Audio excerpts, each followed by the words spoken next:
Menyongsong Indonesia Emas, apakah Indonesia Emas 2045 atau Indonesia Cemas 2045? Ada 3 paslon yang awal-awal kan informasinya, isu-isunya bahwa Pilkada Jakarta ini kemungkinan akan lawan kota kosong gitu kan. Ketika sekarang mencalonkan diri di Jakarta melalui Ridwan Kamil Suswono, ya pasti kebermanfaatan yang dibawa.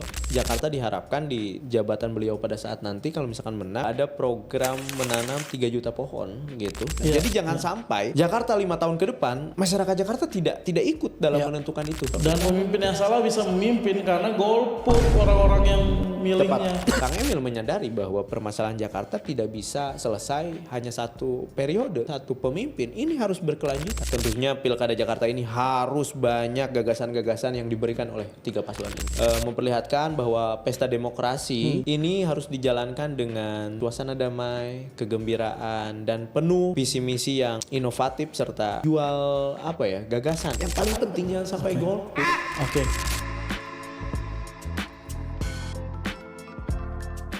Selamat datang di Jodea Kepo. Hari ini gue mau ngobrol sama orang yang sangat dekat, staf pribadi dari salah satu paslon yang bertanding di Pilkada kali ini di DKJ. The one and only Kang Ivan, staf pribadi dari Ridwan Kamil. Halo Kang Jo, apa kabar? Selamat datang. Agak susah juga ini ya. Di UMKM Super Mikro ini Kang. Wah, selalu bilang UMKM tapi tempatnya luar biasa sekali. Kita harus terus naik supaya kalau UMKM itu bisa naik potensinya kan. Tentu saja. Betul. Jadi kita ini UMKM yang siap melesat. Sebelum kita berbicara panjang lebar, saya ucapkan terima kasih sudah diundang, sudah diberi kesempatan untuk hadir di podcast yang sangat-sangat luar biasa. Saya selalu mengikuti Kang di Instagram. Terima kasih. Beberapa tokoh-tokoh juga kan sudah hadir di sini. Jadi hari ini kita mau ngobrol banyak. Dari sisi Kang Ivan, kita mau ngulik keseharian salah satu paslon dari Bang RK. Kita mau ngulik gimana sih kesehariannya, apa momen-momennya. Well, di luar semua itu gue mau memulai dengan menurut Kang Ivan, bagaimana situasi politik Pilkada Jakarta hari ini? Situasi politik Jakarta hari ini ya, dari sisi pribadi saya, tentunya seru. Tentunya seru karena ada 3 paslon. Yang awal-awal kan informasinya, isu-isunya bahwa Pilkada Jakarta ini kemungkinan akan lawan kota kosong gitu kan. Nah dengan 3 paslon ini menurut saya seru. Membuktikan juga demokrasinya berjalan dengan baik. Masyarakat Jakarta juga diberikan banyak pilihan untuk menentukan pemimpin mana yang cocok. Baik paslon 1, paslon 2, paslon 3 gitu kan. Dan dari ketiga paslon ini pun memberikan visi misi, kemudian memiliki program-program yang ditawarkan kepada masyarakat Jakarta sungguh luar biasa, baik, solutif untuk permasalahan-permasalahan yang ada di Jakarta. Nah, kemudian kondisi pilkadanya pun alhamdulillah damai, kondusif, masyarakatnya pun saya lihat kondusif juga. Tidak ada politik yang saling menjelek-jelekan. Ini merupakan politik naik kelas yang kita harapkan. Semoga di Pilkada Jakarta ini menjadi percontohan bagi demokrasi bangsa kita. Karena tentu saja Jakarta tidak bisa dipisahkan sebagai kota yang tentu saja menjadi sorotan dan fokus dari beberapa kota-kota yang ada di Indonesia. Semua mata tertuju ke Jakarta. Betul. Nah makanya politik Jakarta harus naik kelas dengan memperlihatkan bahwa pesta demokrasi ini harus dijalankan dengan suasana damai, kegembiraan, dan penuh visi misi yang inovatif serta jual gagasan ya. Jual gagasan. Iya, jadi tidak hanya pencitraan, tidak hanya hal-hal lain yang dianggap oleh masyarakat tidak perlu, tapi tentunya Pilkada Jakarta ini harus banyak gagasan-gagasan yang diberikan oleh 3 paslon ini. Dengan situasi yang sekarang kondusif dan iklimnya sehat di Pilkada Jakarta saat ini, menurut Kang Ivan apa yang perlu di-highlight yang perlu diingat sama masyarakat untuk menjaga keamanan, kenyamanan proses Pilkada kali ini? Yang harus diingat oleh masyarakat terutama Jakarta tentunya masyarakat Jakarta harus paham dan harus tahu juga, harus merasakan bahwa Pilkada Jakarta adalah pesta demokrasi. Untuk siapa? Untuk warganya dong. Untuk masyarakat Jakarta dong. Jangan merasa bahwa Pilkada Jakarta ini hanya sebagai bagian dari kepentingan kelompok, kepentingan politik, partai. Tidak, tapi ini semua merupakan pesta dari demokrasi untuk warga Jakarta. Saya rasa yang harus diingat oleh warga Jakarta, mari berbondong-bondong, mari semuanya bersemangat untuk menentukan pemimpin mana yang cocok untuk Jakarta dari 3 paslon yang ada, baik itu dari paslon 1, jejaknya, betul, programnya yang unggul, yang tepat untuk Jakarta, itu yang mana, jangan sampai yang paling penting jangan sampai golput. Itu karena masa depan Jakarta 5 tahun ke depan tentu saja kita punya sumbangsi yang sangat besar untuk menentukan. Jadi jangan sampai Jakarta 5 tahun ke depan masyarakat Jakarta tidak ikut dalam menentukan itu. Itu yang harus diingat oleh masyarakat. Gue setuju banget karena seringkali klise yang dibilang kalau misalnya coblosan kita hari ini menentukan 5 tahun ke depan arahnya suatu daerah. Banyak orang ngomong itu dan menganggapnya kayak itu biasa aja. Menurut gue enggak, itu penting banget. Penting sekali. Karena memang betul apa yang terjadi di bilik suara nanti, kita coblos pemimpin yang tepat, kita coblos orang yang benar-benar kompeten dan cocok buat megang kota daerah tersebut. Itulah yang ngebawa kita nanti 5 tahun ke depan punya kebijakan soal pekerjaan yang baik, punya juga transportasi yang oke, bagaimana mental health-nya, bagaimana Gen Z yang dari mana banyaknya tantangan-tantangan yang terus ada menuju Indonesia Emas ini, ya harus punya pemimpin yang tepat. Iya, menyongsong Indonesia Emas, apakah Indonesia Emas 2045 atau Indonesia Cemas 2045? Tentu saja itu ditentukan oleh kita. Dan hari ini 20 tahun sebelum Indonesia Emas itu terjadi. Betul. Sepakat. Kita berpikir misalkan satu orang, saya tidak ikut mencoblos, tidak ikut memilih, itu ya udahlah, cuma 1 suara aja. Tapi coba dikalikan. Ada 1.000, ada 2.000 orang yang sama memiliki pemikiran seperti itu. Berarti ada 2.000 atau 1.000 suara yang hilang begitu saja dalam menentukan masa depan Jakarta di 5 tahun. Dan pemimpin yang salah bisa memimpin karena golput orang-orang yang milihnya. Jadi nggak bisa, nggak boleh golput. Dan ya sepakat kan, kita tepuk tangan dulu sekali lagi untuk hari ini. Well, kita mau masuk ke topik yang tadi kita mau bahas. Gue pengen, jadi Jodia Kepo ini kan Komisi Edukasi Politik, Keponya itu Komisi Edukasi Politik. Ini ada platform untuk menjawab kekepoan Jodia dan teman-teman semua tentang cerita, ide, gagasan serta tokoh-tokoh yang ada. Nah, kita mau cari tahu bagaimana sih kesehariannya Kang RK.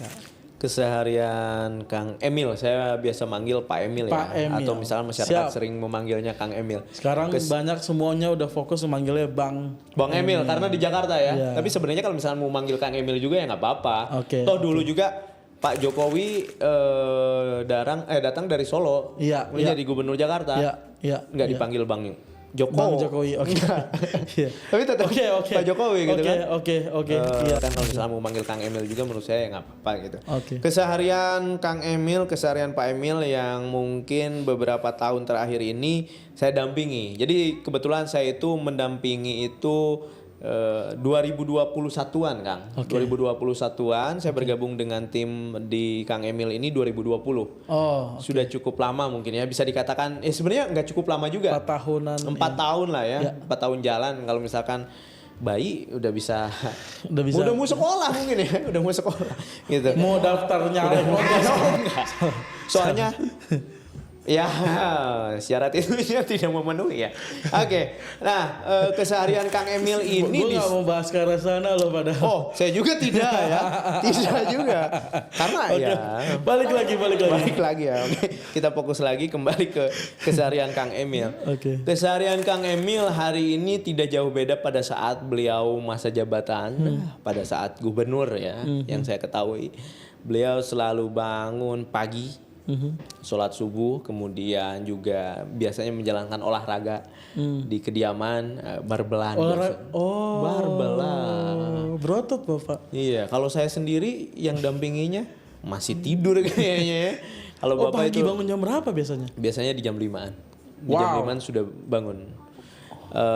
Kalau misalkan kita pun sebagai tim, berarti harus mengikuti dong, gitu ya, harus mengikuti. Jadi bangun pagi juga. Bangun pagi dulu juga, mau nggak mau. Bener-bener. Kecuali kalau ngerasain momen tersebut mendampingi orang, mendampingi harus ikut. Jadi kebiasaan yang baik. Yang biasanya bangunnya ya Gen Z guys. Kadang-kadang seringkali males bangunnya rada siangan. Contoh gini Mas Jo, kita kan misalkan besok libur. Iya. Besok libur tidak mendampingi. Berpikir bahwa nih ini saatnya kita balas untuk dendam. bangun siang. Iya. Gue pengen bangun jam 9 atau jam 10. Iya. Tapi karena udah kebiasaan seperti itu, bisa. gak bisa. Iya. Gitu kan. Ya itu membawa hal yang baik ketika mendampingi beliau. Kemudian setelah itu beliau biasanya sarapan. Sarapan kesukaan beliau itu bubur ayam.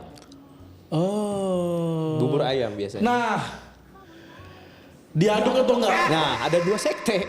Katanya diaduk atau enggak. Kalau Kang Emil diaduk. Alhamdulillah. Kang Jo? Diaduk lah. Oh, diaduk. Emang Kenapa? Aneh banget masa bubur gak diaduk. Ada Freak. Weh. Oke, buat Emang teman-teman. gak diaduk? Saya kebetulan nggak makan bubur. Saya Cari aman. Enggak, seriusan. Cari aman. Enggak, saya seriusan nih. Gak mau gue hujat di sini. Jadi teman-teman nih, saya itu bukan punya kebiasaan. Saya itu nggak bisa makan nasi dan nggak bisa makan dari yang terbuat dari nasi. Oh gitu. Iya, makanya badannya cuma segini-gininya Mie aja. tapi mie. Makan, Oke. protein, dagingnya Iya. makan. Ini jadi ngomongin ke arah situ ya. Saya jadi dari dulu saya itu fobia nasi sampai hari ini. Jadi makan bubur, buras, kupat yang gitu Terus nggak bisa. ngedampingin bapak gimana? Bapak suka banget bubur? Nah itu biasanya saya cuma makan kerupuknya doang gitu kan. Kalau misalkan bapak kelebihan ayam suwirnya yang saya makan gitu kan. Yang kayak gitu-gitulah pokoknya. Nah balik lagi. Sarapan bubur. Bubur favorit bapak di mana kalau boleh tahu? Biasanya kalau di Bandung ada bubur Oyo. Oh. Bubur Oyo ini kalau misalkan di sinetron bubur itu paling cuman tukang bubur itu paling cuman bisa naik haji kan. Kalau di Bandung bubur Oyo itu bisa buka hotel di mana-mana loh. Bener nggak? Di setiap daerah loh. Bukan ke arah sana. Iya. Jangan ini, soalnya dia nggak jadi sponsor di podcast ini. Oke, gak apa-apa. Di beberapa daerah lah. Setelah kebiasaan sarapan, kita mau mulai kegiatan biasanya.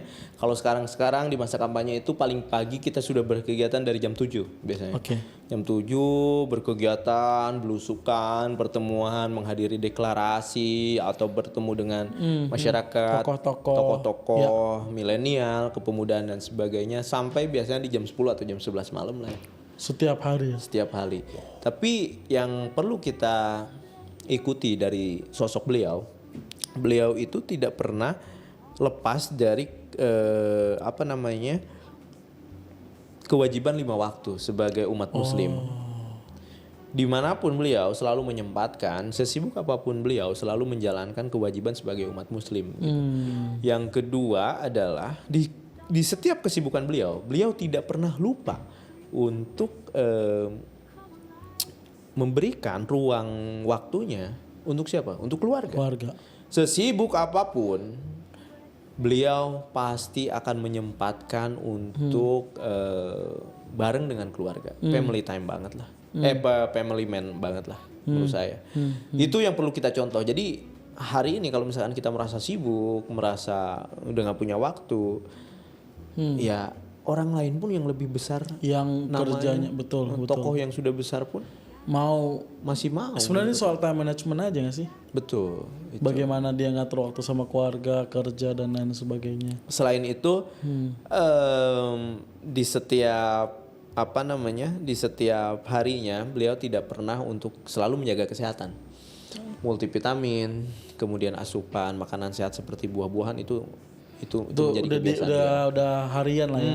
Kalau di Bandung dulu itu karena memang jaraknya berdekatan, berkegiatan kalau misalkan pada saat wali kota yang saya tahu ya, karena saat wali kota saya belum dampingi. Pada saat gubernur kalau misalkan berkegiatan di kota Bandung, beliau tidak menggunakan kendaraan motor, tidak menggunakan kendaraan mobil. Biasanya kebiasaannya adalah bersepeda. Gitu. Nanti kayaknya di Jakarta juga kalau misalkan memang jaraknya deket-deket kayak misalkan mudah-mudahan nih ada amanah nih dari warga Jakarta, kemudian beliau menang, saya pasti lihat bahwa beliau akan menjalankan kebiasaannya lagi. Well, berarti nggak cuma hanya di kampanyenya saja, tapi betul. Memang beliau menghidupi pola-pola kampanyenya tadi, hidup sehat, habis itu juga mau ngedukung yang namanya ramah lingkungan dan lain sebagainya. Itu yang dicita-citakan sebagai Jakarta Green City. Kemudian Jakarta juga menggunakan green energy. Menurut saya ya memang itu sudah dilakukan pada saat ini. Yang pertama kan di Bandung beliau punya rumah pribadi dari botol-botol bekas. Kumpulan botol bekas berapa ribu botol yang dikumpulkan kemudian jadi dinding. Jadi semuanya dimulai dari diri sendiri memang. Dari sendiri, iya betul. Kemudian yang kedua, beliau salah satu pejabat publik pada saat masa Gubernur Jawa Barat yang pertama kali menggunakan EV, mobil listrik pada saat itu gitu ya. Sampai saat ini pun beliau masih menggunakan mobil listrik sebagai energi terbarukan pengganti dari mobil-mobil yang menggunakan bensin atau mungkin bahan bakar lain. Nah, itu diwujudkan dari diri sendiri, kemudian diaktualisasikan kepada visi misi untuk Jakarta, di mana diharapkan Jakarta ini sebagai green city, kemudian sebagai kota yang ramah lingkungan, kemudian kota yang sehat untuk masyarakatnya. Selain itu pun Jakarta diharapkan di jabatan beliau pada saat nanti kalau misalkan menang ada program menanam 3 juta pohon gitu, di mana kita harapkan bahwa Jakarta di 3 tahun 4 tahun ke depan menjadi kota yang hijau. Beberapa bidang-bidang vertikal akan dihijaukan. Gue berharap banget sih Kang, karena gue bukan orang yang gue pernah mengakui juga di podcast ini, gue tidak banyak mengikuti soal isu lingkungan dan lain sebagainya. Tapi setahun 2 tahun terakhir ini Jakarta makin panas polusinya, dan gue ngerasain dampaknya sendiri. Udaranya ya ampun, itu benar-benar yang bikin sesak, sakit berkali-kali karena udara dan sebagainya. Ya memang butuh penghijauan dan butuh banget ya gagasan-gagasan seperti ini yang tentunya gue akan sangat tagih kalau memang dan kalau memang ini sebagai program ya kita harus kawal ini sampai benar-benar 3 juta pohon mau dibangun, 3 juta pohon dibangun, karena ya kalau cuman dijanji-janji kampanye doang. Kang Jo, tenang aja. Ini walaupun saya podcast mengenai tentang pribadi beliau, tapi nggak apa-apa menyerempet tentang visi misi beliau dong. Apa yang diharapkan, apa yang akan diaktualisasikan di Jakarta, gitu. Dulu pada saat jabatan Gubernur di Jawa Barat, beliau sudah menjalankan program itu, menanam 10 juta pohon. Dan terjadi, bahkan melebihi 10 juta pohon. Bisa dicek lah di Google ya. Jadi programnya itu satu warga Jawa Barat ketika ulang tahun, ketika anniversary atau mungkin jadian gitu, yang jomblo-jomblo nih ya. Misalkan nazar, kalau misalkan saya dapat pacar saya mau nanam pohon gitu. Nah dari pemimpinnya ini sebagai sosok Kang Emil, beliau mengkampanyekan kalau misalkan di hari-hari besar, di hari-hari kebahagiaan setiap orang diharapkan bisa menanam pohon. Jadi pada saat Kang Zo ulang tahun nih di Jabar, pada saat itu nikah atau anniversary atau jadian mungkin sama pacar, ya udah kita mending rayakan dengan menanam pohon. Dan itu dijalankan bukan dari lingkungan dinasnya saja, bukan dari sosok Kang Emilnya saja, tapi beberapa masyarakat pun, bukan beberapa, sebagian besar masyarakat pun melakukan itu, dan akhirnya target 10 juta pohon di Jawa Barat itu tercapai di 5 tahun.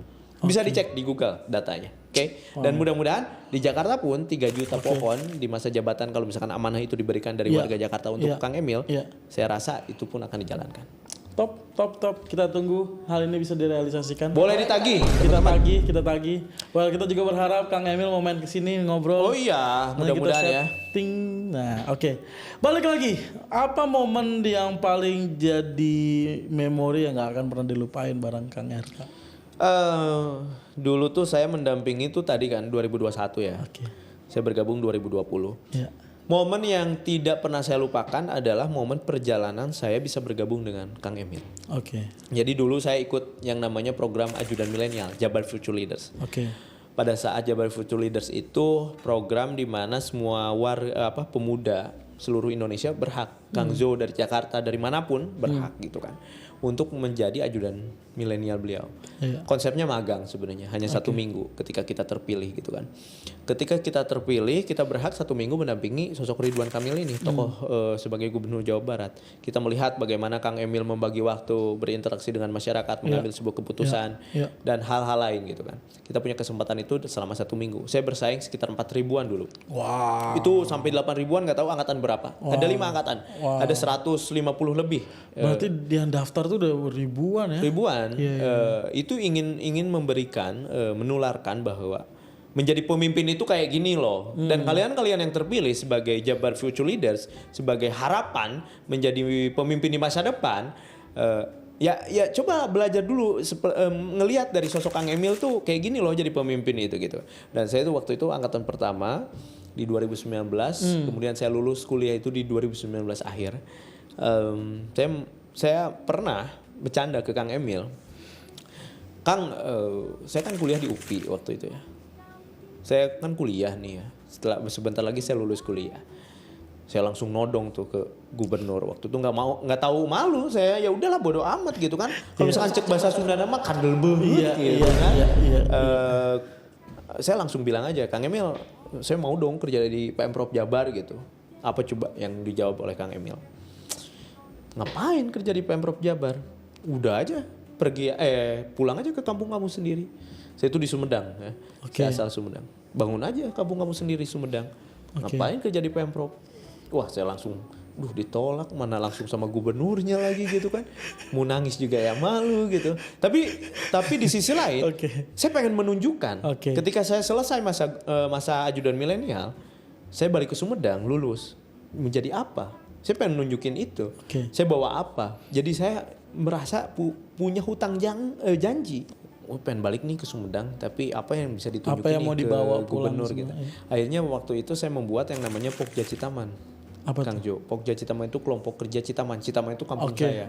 Dari 11 teman-teman saya awalnya jadi 298-an orang lah yang tergabung. Kita ngerenov rumah, kemudian ada pergerakan juga memotivasi anak-anak untuk di bidang pendidikan karena kesadaran berpendidikan di sana pun masih cukup rendah, di mana harus kita bangun motivasinya.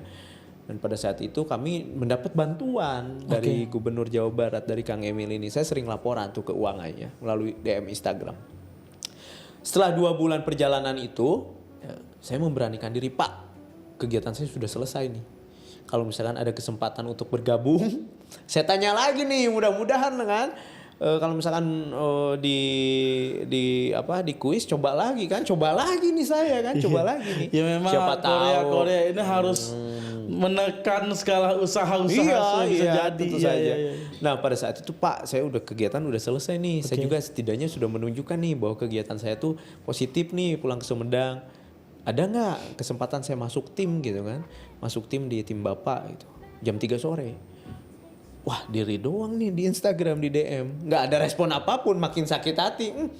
Udah balik ke Sumedang, udah menunjukkan sedikitnya hal-hal positif gitu. Ternyata ditolak. Ternyata jam 10 malam. Aspri beliau yang tangan kiri, tangan kanan, yang Mas Jo selalu bilang, kaki kanan, kaki kiri gitu, menghubungi.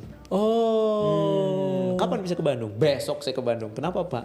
Ya udah, kita ngobrol nanti di Bandung. Pada saat ke Bandung ternyata saya ditawari untuk masuk tim Bapak. Alhamdulillah sampai hari ini gitu kan. Nah, banyak kejadian yang ketika saya mendampingi, itu awal-awal kan saya tidak langsung mendampingi menjadi ajudan kan. Menjadi ajudan kan. Awal-awal itu saya menjadi staf Aspri, kemudian staf rumah tangga gubernur, kemudian bergeser lagi jadi konten kreator, kemudian akhirnya jadi double job konten kreator dan ajudan sampai hari ini gitu kan. Banyak kejadian yang karena basic saya kan bukan sebagai ajudan, yang memang sekolahnya di IPDN atau di tempat untuk menjadi seorang pendamping seorang pejabat gitu kan. Banyak kejadian salah dengar. Kadang saya tuh bolot mungkin. Saya pernah kejadian Bapak itu sama saya di Bali. Di daerah Bingin Beach. Siang-siang Bapak jalan-jalan di pantai. Pada saat selesai jalan-jalan di pantai, kita ke villa. Yang saya dengar perintah Bapak yaitu sabun saya mana? Oke. Yang saya dengar ya. Oke. Ya akhirnya saya buru-buru dong ke koper nyari sabun bapak. Saya nggak nanya 2 kali walaupun itu nggak jelas. Walaupun kalimatnya mana gitu kan. Saya dengarnya. Rule number 1. Tidak boleh menanyakan apa yang sudah diinstruksikan kembali. Menanyakan 2 kali. 2 kali. Berarti seorang ajudan tidak fokus. Nah saya memegang teguh itu. Saya nggak nanya lagi. Saya meyakini 1000% bahwa bapak meminta sabun. Ya saya lari kan ke koper bawa yang namanya sabun. Pak izin pak sabun bapak. Bapak langsung merenggut ke saya. Naon, dah saya mah ternyata sabun. Apaan? Saya mah nggak minta sabun. Iya. Terus apa pak? Pan telepon Mas Abu. Kenapa jadi sabun? Kenapa jadi sabun? Ya tapi kan deket ya. Abu. Tapi kan deket Abu dengan sabun. Telepon Mas gitu. Abu. Telepon Abu dan sabun, deket loh itu ya. Dan kemudian di pesawat, saya berdua waktu itu pulang dari Lombok ke Bandung, ke Jakarta, transit di Bali. Pada saat di pesawat, ya sebutlah pesawat itulah yang sering pantun-pantun kan. Bapak itu kan dari dulu tuh suka pantun. Nah pengen pantun tuh di pesawat, tapi kan nggak punya ballpoint. Nah bapak instruksi lagi ke saya. Pan minta bapak, apaan gitu kan? Hah apa gitu kan? Tapi kan balik lagi tadi seorang ajudan tidak menanyakan 2 kali kepada atasannya karena itu tidak fokus. Biasanya bapak itu keseringannya minta power bank. Saya meyakini lagi bahwa bapak itu mintanya power bank. Saya kasih pak izin power bank. Bapak nengok lagi ke saya. Apa maksudnya? Kamu suruh saya nulis pakai power bank. Gimana nih ceritanya? Saya tuh mintanya ballpoint pan, ballpoint gitu kan. Kamu tuh telinganya nggak ada lubangnya atau kayak gimana gitu kan? Gitu. Banyak kejadian-kejadian kayak gitu. Ada 2 cerita yang sampai saat ini itu tidak dialami oleh saya, tapi mungkin sampai saat ini saya akan ceritakan itu ke semua orang. Jadi ada asprinya namanya Agus.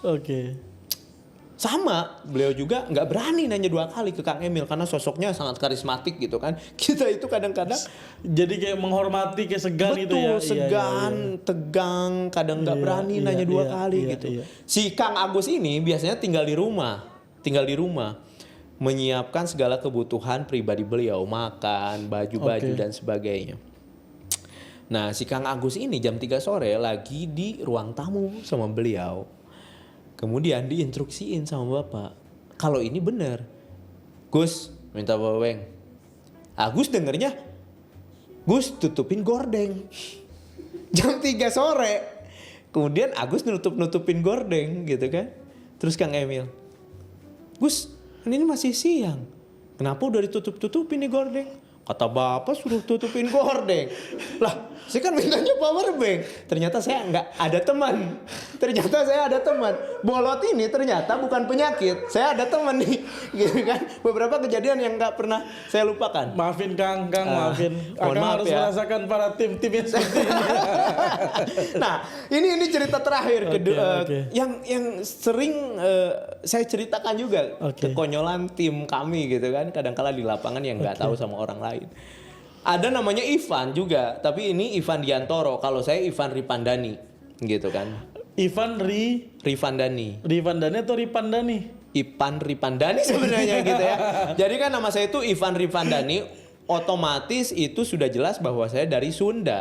Karena namanya dibolak-balik Ivan Ripandani, Udin Komarudin, gitu kan biasanya gitu. Ici Kurici, misalkan kan kayak gitu. Kalau saya Ivan Ripandani. Ya, nah, kalau di Instagram, di media sosial, di TikTok, saya pakai V. Ivan gitu, woi agak gaya gitu kan. Tapi sebenarnya kalau misalkan teman-teman buka akte, kan buka akte, saya tuh Ipan gitu kan. Karena orang Sunda biasanya susah bilang F sama V itu agak susah kan. Kalaupun ada bilang kata fitnah. Fitnah. Iya jadi fitnah. gitu kan. Kata siapa katanya orang Sunda gak bisa bilang F atau V, itu mah fitnah. Tetap gak bisa gitu kan. Nah jadi nama saya itu Ivan Ripandani. Oke, balik lagi. Ini Ivan Toro nih. Ini satunya Ivan Ripandani, satunya Ivan Toro. Nah si Ivan Toro ini setelah saya bergabung di pertengahan baru bergabung. Di hari pertama nugas sudah diinstruksikan oleh Bapak di dalam mobil untuk menelepon Bapak Asep BPK. Asep Badan Pemeriksa Keuangan. Itu mah nggak mau disensor atau enggak ya? Nggak usah ya? Terserah. Nggak usah ya? Kemudian yang dikontak HP ajudan adanya BPK Asep.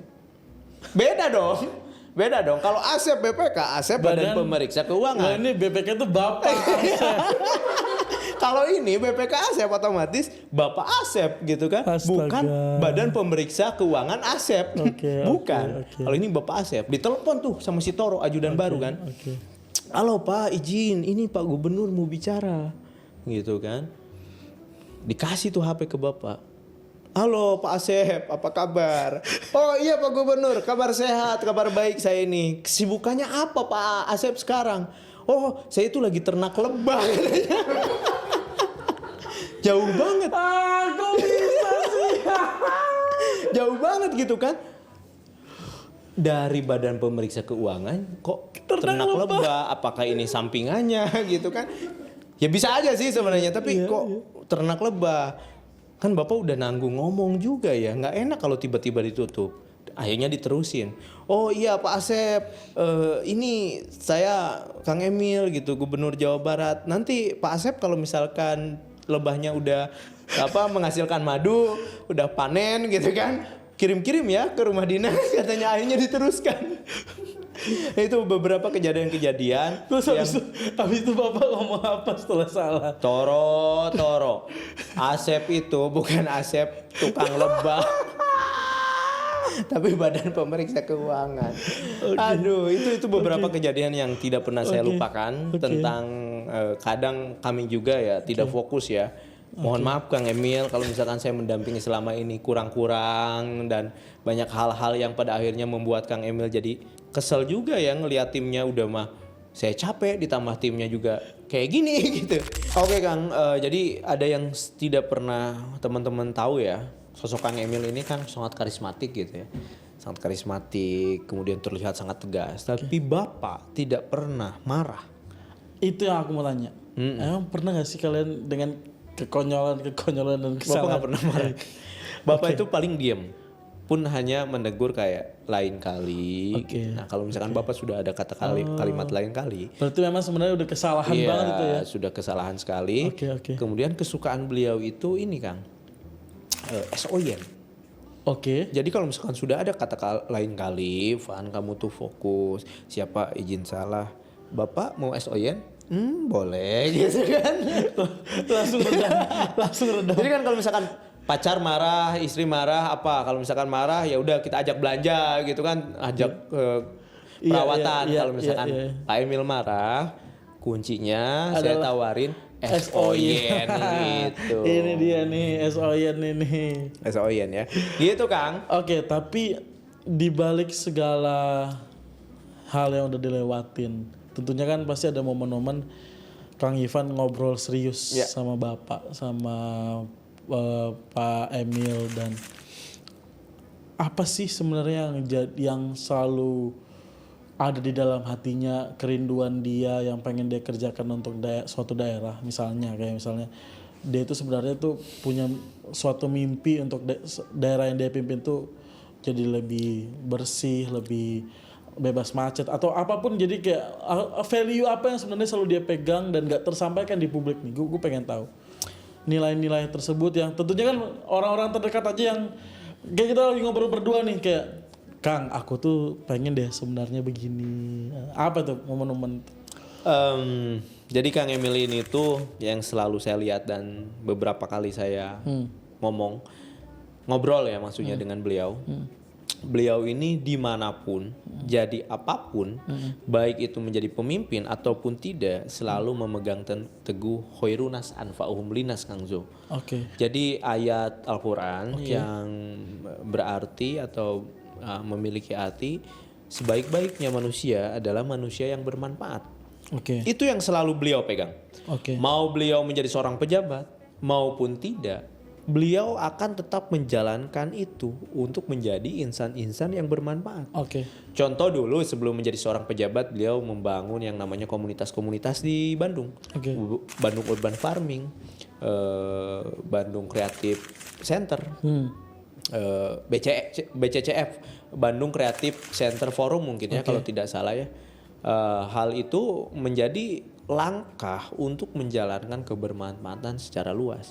Pun sama ketika menjadi pejabat pun yang dipegang teguh oleh beliau itu adalah kebermanfaatan. Dalam artian gini, beliau itu kan teknokrat, seorang arsitek, punya keilmuan di tata kota atau mungkin membuat ruang-ruang publik atau sebuah bangunan atau apalah ya itu bisa dikatakan beliau sebagai arsitek. Beliau ingin menerapkan atau mengaktualisasikan, mengaplikasikan keilmuannya untuk suatu daerah yang bermanfaat, yang lebih bermanfaat. Contoh Bandung dulu itu sangat kumuh sebelum masa jabatan beliau. Beliau poles dengan kebijakan membangun taman-taman kota, kemudian membangun ruang-ruang publik yang pada akhirnya Bandung hari ini menjadi tujuan wisata, gitu kan. Taman-taman yang tadinya dipagari, dibongkar pagarnya agar akses masyarakat bisa lebih leluasa untuk bisa dimanfaatkan sebagai activity untuk milenial mau berkegiatan di situ ya silakan masyarakat mau senang mau apa gitu. Nah itu akhirnya bermanfaat dan pada saat hari ini pun ketika di Jawa Barat sama menjalankan hal itu. Ada 550 penghargaan yang beliau dapatkan. Wow. Secara tidak langsung kalau misalkan hari ini masyarakat yang membenci beliau selalu bilang apa tidak dirasakan, tapi buktinya 550 penghargaan itu bukan berarti tanpa penilaian yang mendalam dong. Tentu itu hasil dari riset, hasil penilaian yang mendalam yang akhirnya menunjukkan bahwa kebijakan Kang Emil berhak mendapatkan sebuah penghargaan. Akhirnya ya berarti ada dong dampaknya gitu. Nah, ketika sekarang mencalonkan diri di Jakarta melalui Ridwan Kamil Suswono, ya pasti kebermanfaatan yang dibawa. Apalagi Jakarta ini kurang lebih 10,5 juta penduduk ya mungkin hari ini. Dengan mobilitas orangnya yang lebih tinggi lagi pada saat jam-jam tertentu.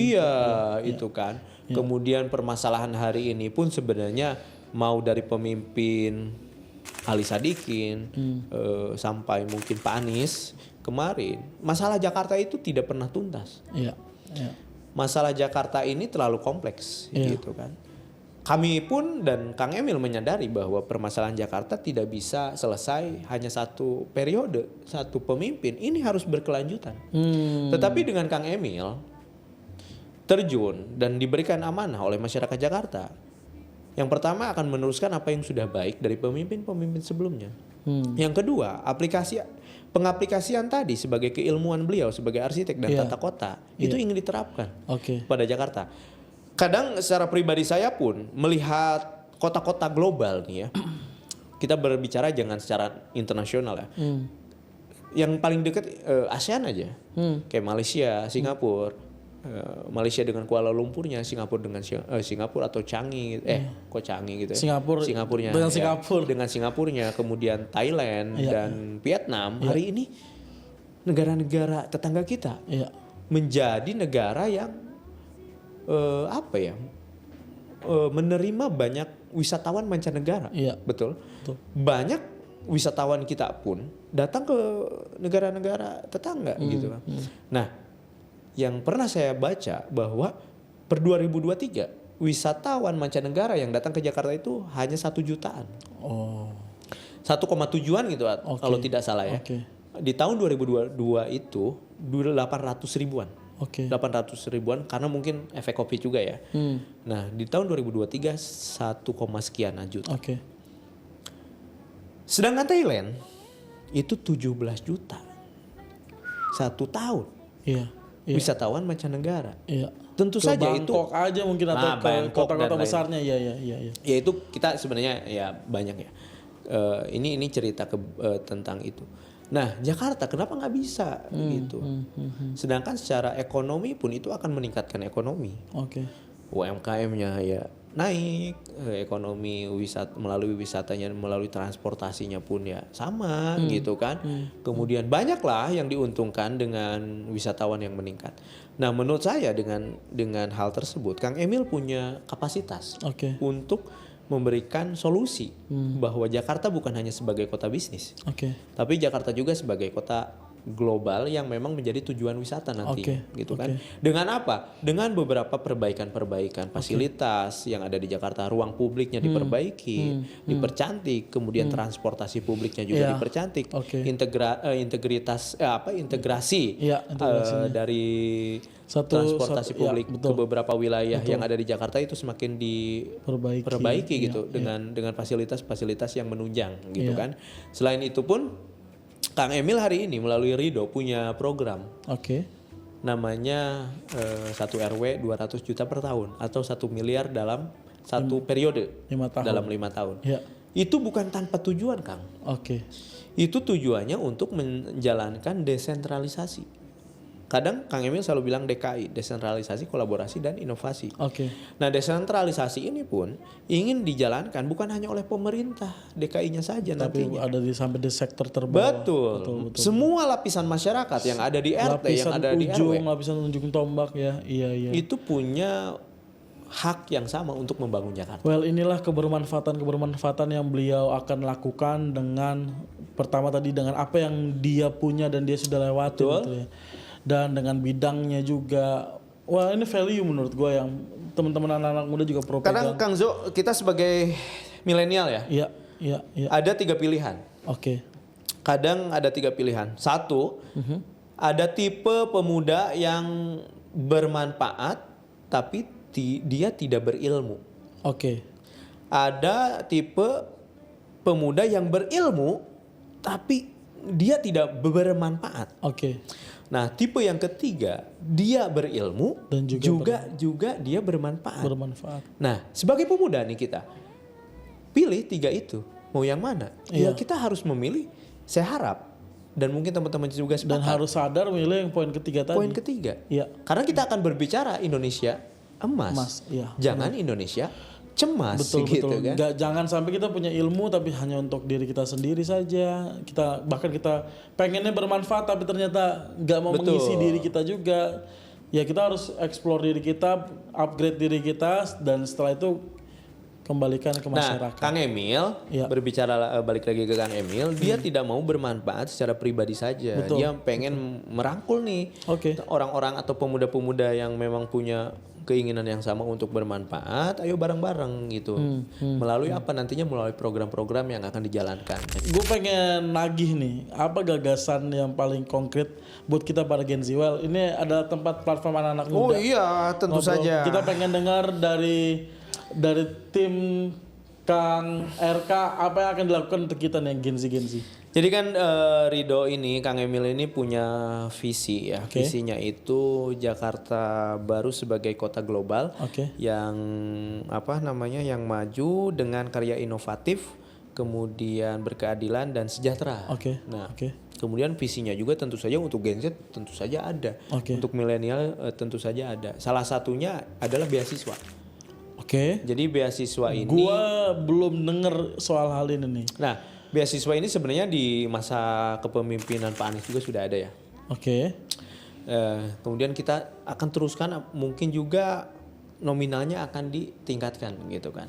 Akan ditingkatkan di mana generasi milenial yang ingin meneruskan pendidikan tidak ada lagi alasan untuk tidak bisa bersekolah.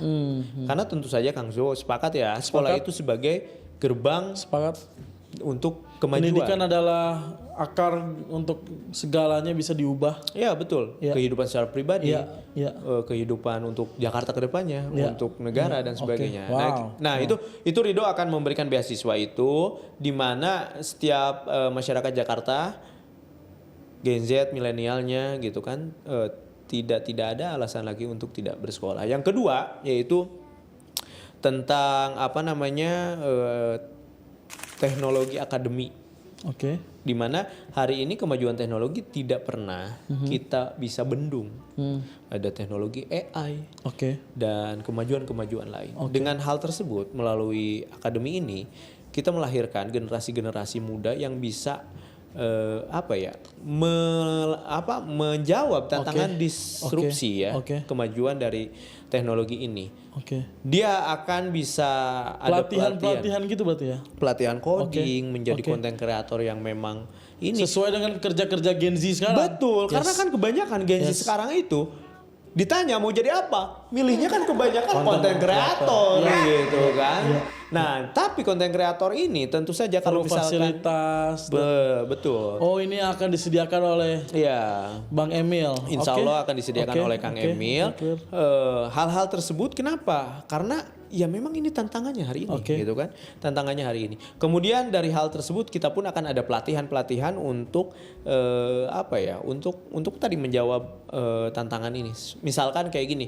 Di Jawa Barat Kang Emil pernah bekerja sama sekolah SMK dengan Shopee Academy. Oh, gitu kan. Hal-hal ini akan dibuat juga di Jakarta, ditingkatin ya. Bukan hanya dengan satu platform, tapi akan ada beberapa platform kerjasama online, dengan segala stakeholder. Jadi ketika kita lulus dari sekolah, misalkan anak SMK, tidak hanya menjadi seorang pekerja, tapi kita juga bisa menjadi entrepreneur. Oke, cool. Apalagi online shop hari ini sangat luar biasa kemajuannya dong.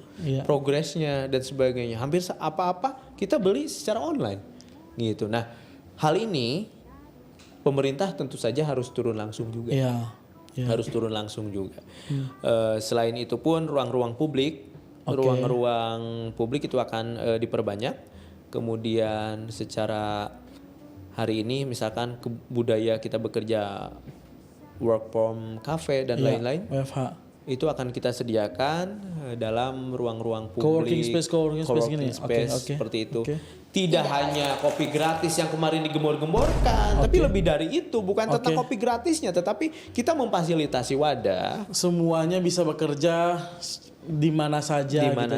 Apalagi hari ini ya mungkin ya kemajuan dari teknologi akhirnya kita tidak harus bekerja dalam satu tempat gitu kan, dimanapun. Nah, kita sebagai pemerintah mungkin nantinya Kang Emil akan memberikan fasilitas-fasilitas. Well, salah satu yang aku perlu highlight, yang aku setuju, pertama tentang komitmen Pak Emil soal kalau misalnya kita tinggal let's say di Jakarta Timur, kita usahakan untuk pekerjaan-pekerjaan juga berada di Jakarta Timur. Kegiatan-kegiatan masyarakat juga ada di sana. Jadinya kan mobilitasnya nggak macet di satu titik dan lain sebagainya, terurai dan bisa terfokus ke daerah masing-masing. Pertumbuhan ekonominya di daerah masing-masing juga lebih besar lagi, bisa membantu juga. Dan itu aku setuju, aku sepakat. Betul Kang Zu. Tapi kita harus meluruskan kan. Betul. Kadang-kala nih netizen hanya membaca highlight dari judulnya aja kan. Orang Jakarta Timur bekerja hanya di Jakarta Timur. Bukan berarti kita membatasi gerak. Nangkap. Bukan hanya membatasi gerak, bukan. Tetapi maksudnya gini, pemerintah nantinya akan membuka peluang. Betul. Ini kan mempermudah sebenarnya. Membuka peluang kantor-kantor, usaha-usaha di beberapa wilayah yang akhirnya mungkin tidak hanya terfokus di pusat. Jadi akhirnya di Jakarta Timur nanti akan ada perusahaan apa yang pada akhirnya pusat dari dunia kerja tidak hanya di pusat tetapi merata gitu kan. Yang mungkin akan mengurangi kemacetan karena mayoritas mobilitasnya tidak ke pusat.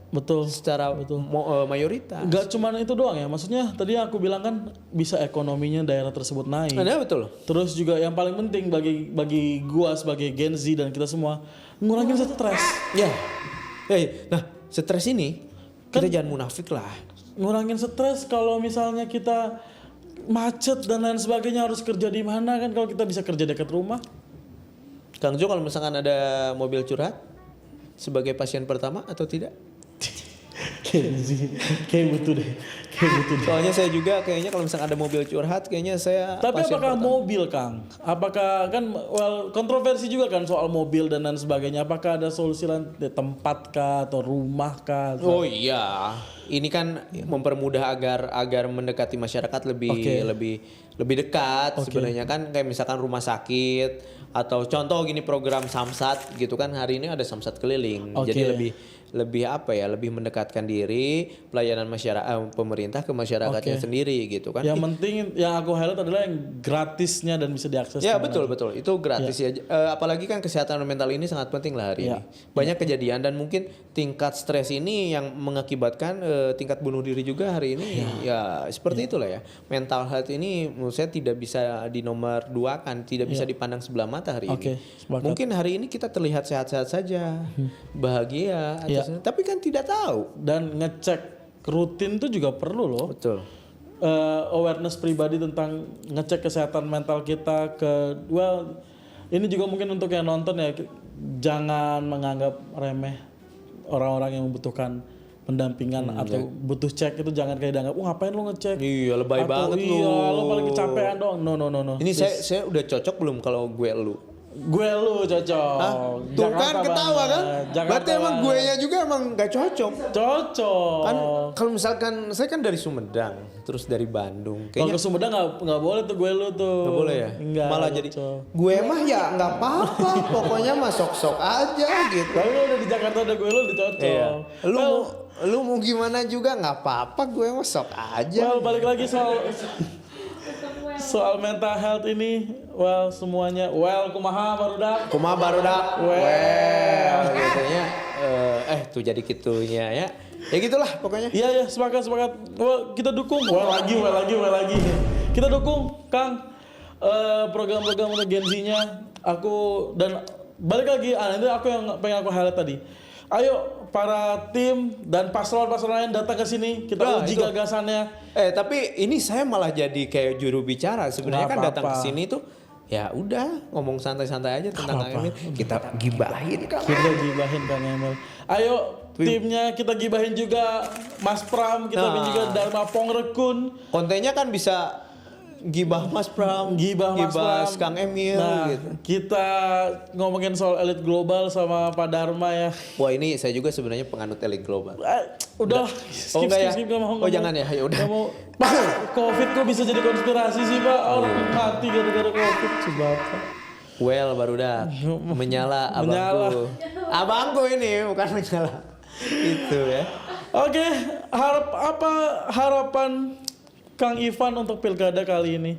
Harapan saya sih ya Kang Emil menang lah. Cocok. Masuk bareng itu harapannya Ridho dipercaya oleh masyarakat Jakarta. Tapi lebih dari itu, saya mengharapkan pilkada Jakarta ini kita bersaing sehat. Kita juga harus sadar bahwa pilkada ini tadi pesta masyarakat, pesta rakyat, pesta demokrasi. Di mana kalau misalkan kita berbeda pandangan, ya nggak apa-apa, sah saja. Tapi jangan sampai perbedaan pandangan ini menjadi sesuatu hal yang membentengi antar bermasyarakat. Kita ini keluarga, guys. Tentu saja kita ini keluarga. Apalagi Jakarta sebagai kota yang multikultural. Kemudian suku-suku di Jakarta banyak. Ada suku Jawa, Betawi, Sunda, kemudian Batak ya, kemudian Padang dan Chinese atau Tionghoa gitu kan. Dan masih banyak lagi ada di Jakarta gitu kan. Bahkan Jakarta bisa disebut sebagai mininya Indonesia, gerbangnya Indonesia, karena semua suku atau lapisan masyarakat yang ada di Indonesia ngumpul di Jakarta gitu kan. Kemudian yang kedua dari segi kepercayaan atau agama itu pun sangat multikultural gitu. Multikultur. Kita jangan bermain secara politik identitas. Jakarta ini milik kita semua. Jakarta ini milik dan rumah kita semua. Jangan jadikan perpolitikan pilkada Jakarta 2024 ini memecah belah kita. Yang sudahlah ya. Di 2019 tahu sendiri ya seperti apa. Cukup panas sekali antara paslon ini dan paslon itu yang akhirnya memecah belah persatuan masyarakat. Di 2024 ini janganlah sampai. Jadikan pilkada Jakarta sebagai pilkada percontohan untuk nasional, untuk Indonesia sebagai pilkada yang naik kelas. Dan kemudian jadikan juga pilkada ini sebagai pilkada yang mendewasakan, pilkada yang bersih juga, jangan terlalu ugal-ugalan juga dalam berpolitiknya, karena tentunya Indonesia sepakat. bukan ya gitulah. Sekali itu bukan cuma satu golongan. Sekali lagi terima kasih banyak Kang Ivan sudah mau hampir hadir, cerita banyak soal Kang RK. Hari ini kita kekepoan gue banyak terjawab kembali, kekepoan kita banyak terjawab. Semoga ada nilai-nilai juga yang teman-teman dapat. Gue banyak mendapat nilai, salah satu tadi poin yang gue highlight adalah gimana pun, dimanapun, dan kapanpun kita sebagai manusia kita harus menjadi orang yang bermanfaat. Sekali lagi Kang Ivan, terima kasih banyak. Sehat selalu. Semoga dilancarkan. Semoga juga tim kampanye berjalan dengan lancar. Semua usaha-usaha untuk menuju DKI 1 berjalan dengan lancar. Terima kasih banyak. Sampai ketemu di episode selanjutnya. Bye. Where the phantoms play, love takes flight in a spook time.